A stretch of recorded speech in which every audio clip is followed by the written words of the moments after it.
Hello student, in this video we are going to study regarding the coriander fruit. So this is the coriander fruit. We are again well known to this because in our regular practices we are using it in the spices. So the coriander fruit, it is synonym as a dhania in Hindi and coriander fruit, where the biological source is it consisting of dried ripe fruits of Coriandrum sativum Linn that belongs to the family Umbelliferae, where this fruit again contains a major constituent that is known as the volatile oil, where it should contain not less than 0.3% of a volatile oil. Now, regarding the macroscopy or the morphology of this coriander fruit, so here we can see the coriander fruit. So same as fennel fruit, this coriander fruit, it is again going to show the cremocarp and the mericarp portions, but these mericarps, they are going to occur very rarely, where in this cremocarp portion, so regarding the macroscopy, it is having a subglobular shape and a diameter of about 3 to 5 mm. At the apex portion, it is again consisting of a stylopod, while at the base it consisting of a pedicel. And here we can observe the ridges similar as that of the fennel fruit, but in this case this coriander fruit, it contains primary as well as the secondary ridges, where the primary ridges which are wavy like ridges. So here you can see some ridges, these are having wavy shapes.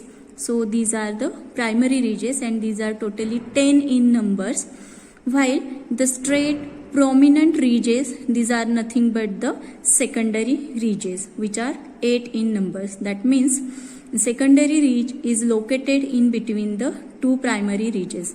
Therefore, it is having the wavy like primary ridges which are 10 in numbers and the straight prominent secondary ridges which are 8 in numbers. So this cremocarp portion, when it get divided into the two mericarps, so this is again ventral surface in which we can observe and central stalk, that is nothing but the carpophore, and this is the dorsal surface on which we are going to observe the primary and the secondary ridges. So here we can observe the wavy ridges, that is the primary ridges which are 1, 2, 3, 4 and 5 in numbers. So mericarp contain 5 primary ridges, and in between these wavy ridges or the primary ridges there are straight prominent ridges, that is 1, 2, 3 and 4. These are the secondary ridges. So it contains total 4 secondary ridges. Now regarding the organoleptic color properties, so we can say that the color is brownish yellow color, and the odor, it is having aromatic odor, while the taste, it is having the spicy and the characteristic taste. So because of this, it is used in the spices, while the extra features, like it is going to show the cremocarp as well as the mericarp portions, where in mericarp it consisting of a central stalk that is known as the carpophore. Okay, so this is regarding the morphology of the coriander fruit. Now regarding the schematic diagram of transverse section of a cremocarp, so here we are going to see the transverse section of a cremocarp of coriander fruit. So in this we can observe that is at the middle it consisting of a carpophore, that is nothing but the stalk portion which is present at the center of the two mericarps, and this is the ventral surface and this is the dorsal surface. Okay, dorsal surface of the coriander fruit. So this fruit, it is again consisting of the pericarp and the seed portion. So pericarp, it contains outermost layer which is known as the epicarp. Inside that epicarp, it contains the mesocarp portion, and inside the mesocarp, it consisting of the endocarp region. So these three are present in the pericarp portion, and the seed portion, so this is the seed portion which is present, and this seed portion, it consisting of the outermost layer, that is the or outer covering that is known as the testa, and inside this testa it consisting of the endosperm region.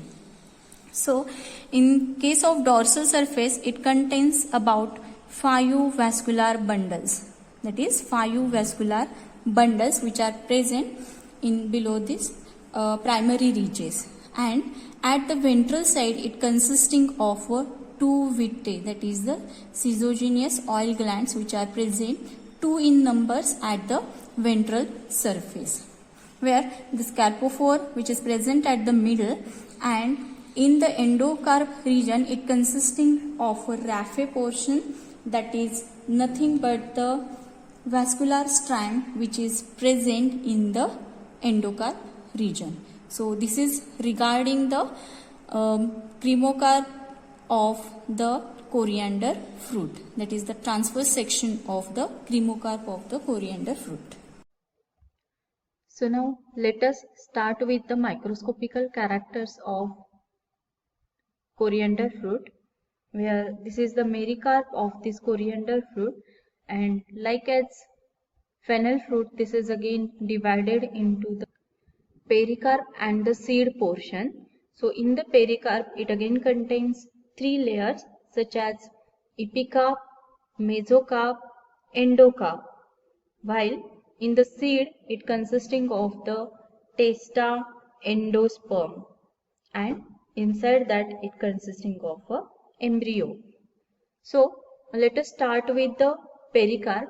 In pericarp the 3 layers such as epicarp, mesocarp and the endocarp, these are present, where epicarp is the outer layer, mesocarp is the middle layer, and endocarp is the inner layer.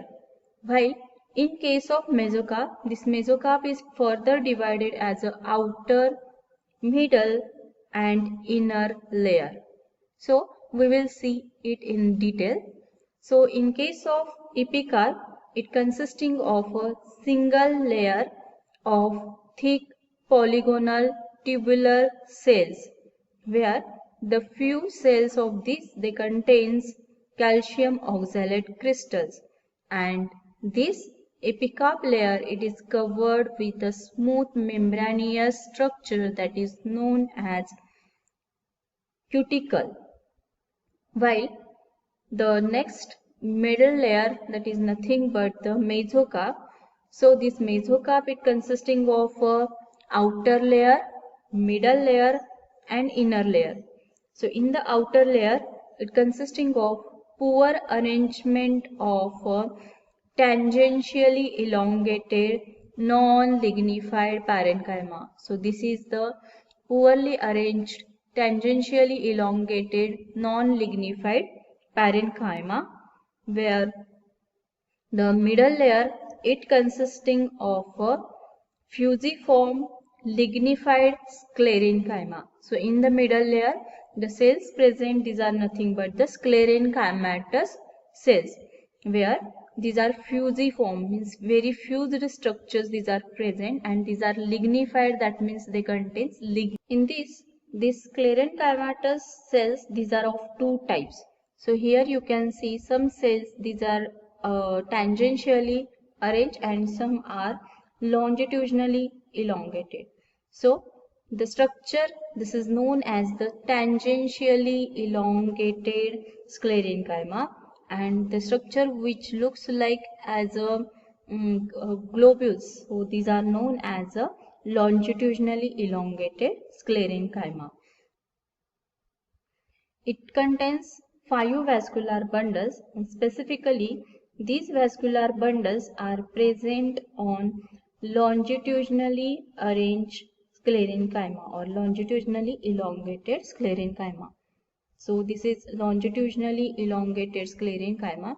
So here you can see the vascular bundles which are present on this longitudinally elongated sclerenchyma.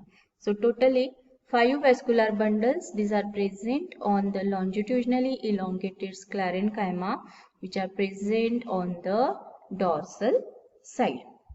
But these do not contain vitae like as fennel fruit.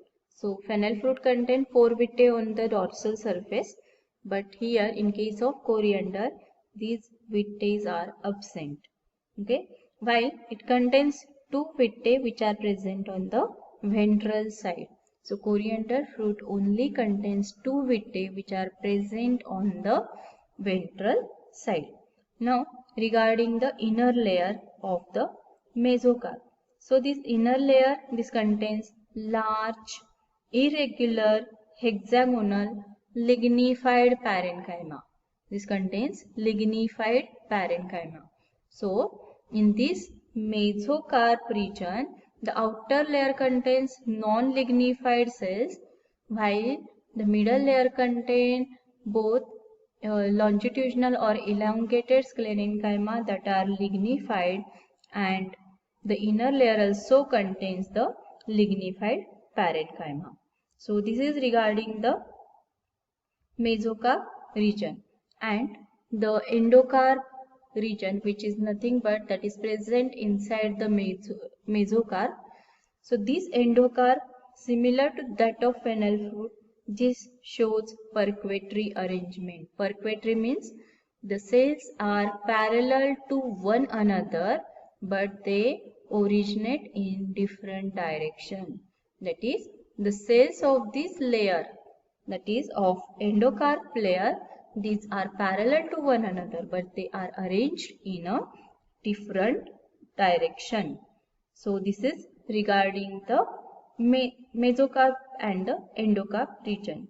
Now regarding the seed portion. So seed, it contains covering that is known as the testa, which is present just below the endocarp region. So testa, it is single layered and is yellowish in color. This contains single layered parenchymatous cells and these are yellowish in color, while this endosperm region that contains thick-walled polygonal parenchymatous cells and that contains fixed oil globules, aleuron grains as well as a rosettes of calcium oxalate crystal, that is rosette type calcium oxalate crystals. So this is regarding the endosperm portion. Now here at ventral side it also contains raphe and the carpophore, where we know that raphe is nothing but a single reach of a vascular strand that is occur at the middle of this endosperm portion, while the carpophore, which is nothing but a very thick walled sclerenchyma in 2 strands. So it contains strands of the sclerenchymatous cells. So this is regarding the microscopy of the coriander fruit. Now regarding the chemical composition. So this coriander fruit, it contains 0.3 to 1% of volatile oil, and fixed oil it is about 13%, and proteins which is about 20%. While this volatile oil contains about 90% of D-linalool, that is known as the corianderol, which is the active constituent that is present in this coriander, that is the corianderol, which is present in the concentration of 90%, while in small quantity it also contains L-borneol, geraniol and the pinene. So these are the other constituents which are also present. It also contains coriandrin and dihydrocoriandrin. So these are the another constituents which are present in the coriander. So from the name of the drug you can remember this constituent, that is corianderol, coriandrin and dihydrocoriandrin. So these are the structures of this particular corianderol, coriandrin and the dihydrocoriandrin. Where the coriander leaves, these are rich in vitamin A content, and it also contains limonene, alpha beta terpene, p-cymene, tannin, etc. Along with this, it also contains flavonoids, coumarins and the phenolic acid. So this is regarding the chemical composition which is present in the coriander. Now regarding the uses. So the fruit as well as the volatile oil, these are used as an aromatic, carminative, stimulant and the flavoring agent. So these are the important uses of the drugs which contain the volatile oil. That is, these are used as an aromatic, stimulant, carminative as well as the flavoring agent. This coriander oil, it is used along with purgative to prevent the griping. So the griping action which is occurred, that can be prevented by means of this coriander. It is also used as an important constituent or the ingredient of compound spirit of orange and the cascara elixir. So that is used as an ingredient for this particular spirit as well as the elixir, and they are also useful as an anthelmintic and the diuretic. Anthelmintic, that is used as an vermicidal. That means these are used in treatment of hookworm, tapeworm like infection. Then this is also used as an diuretic. So we know these are responsible for causing the uresis, that is used to treat certain kind of kidney disorders. This is also used for the domestic purpose. So we know in our daily practices we are using this coriander leaves or the coriander fruit for cooking purpose, that is for preparing the curries. So this is regarding the general uses, as it is leaves of this coriander, these are rich in vitamin A content. So this is used to treat certain kind of ophthalmic disorders also. So this is regarding the general synonym, biological source, chemical constituent, uses as well as the in detail morphological and the microscopical characteristics of the coriander fruit. So I think you might have come to know all these details properly. So thank you very much for watching this video. Please like and share this video. Also don't forget to add the comment and subscribe my channel if you are new to my channel. Thank you. Thank you very much.